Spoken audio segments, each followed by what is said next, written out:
Good morning দোস্ত।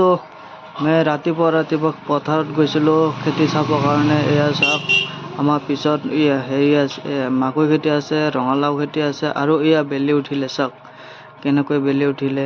এয়া মাকৈ খেতি, সৰু সৰু মাকৈ খেতি হৈ আছে। এতিয়া কেইদিনমান আগত হৈছে।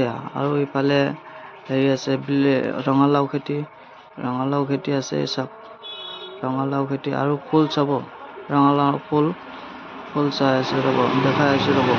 মই বেচাৰি পোৱা নাই, কিছ দেখুৱাম আপোনাক।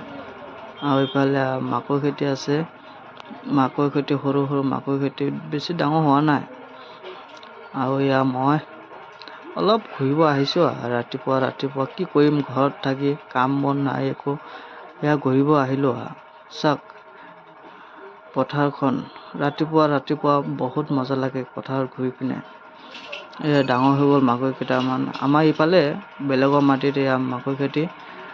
আৰু এতিয়া ফুল চাওক, এয়া ফুল ৰঙালাও ফুল। এয়া ৰঙালাও আছে এটা, পাত ছিঙা। এয়া ৰঙালাও ওলাইছিল ন, বহুত আছে। এই ৰঙালাও খেতি চাওক কেনেকুৱা। ৰঙালাও খেতি কেনেকৈ কৰিছে। মোক ছাবস্ক্ৰাইব কৰিব আৰু ফ'ল' কৰিব, বেলেগৰ দোস্তৰ লগত শ্বেয়াৰ কৰিব। ধন্যবাদ।